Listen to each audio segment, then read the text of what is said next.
minutes normalement pour vous présenter Yggdrasil Chronicle de Cédric Lefebvre. Si vous vous rappelez, Yggdrasil, il y a quelques années, c'était un jeu coopératif de cartes principalement. Et ben là, le voilà revenu, amélioré, transformé. Les deux sont très intéressants, faut pas abandonner l'autre pour autant.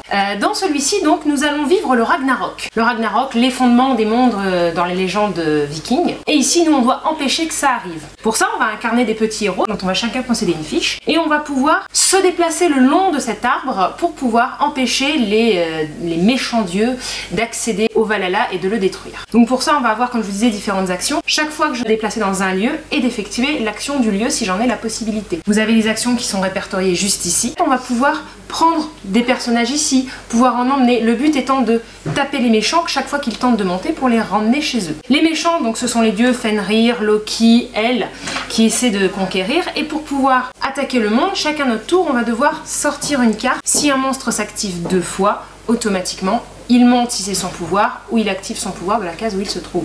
Chaque partie, c'est un scénario. Le premier scénario peut être joué en très facile. Dans ces cas-là, il faut juste que le petit Nidhogg qu'on a là arrive sur cette case-là. Donc il faut juste qu'il soit activé 4 fois. 8 sorties de cartes, ça fait déjà une bonne heure de jeu, je crois. Plus vous y arrivez, plus vous avez le droit de passer au scénario suivant, sachant que chaque scénario implique de nouvelles règles et de nouvelles possibilités. Le but étant d'arriver à la fin de la campagne en étant victorieux. Croyez-moi, il y a de nombreux genres de jeux qui vous attendent après. Comme dans de nombreux coopératifs, plusieurs façons de perdre et une seule de gagner. Pour pouvoir gagner, il suffit juste que Nidhogg atterrisse sur cette case. Pour perdre, si jamais l'un d'entre nous perd tous ses points de vie ou si jamais les dieux investissent le Valhalla, c'est la fin. C'est un jeu qui peut se jouer à partir de 10 ans pour des durées d'environ 1 heure, 1 heure et demie la partie, de 2 à 5 joueurs.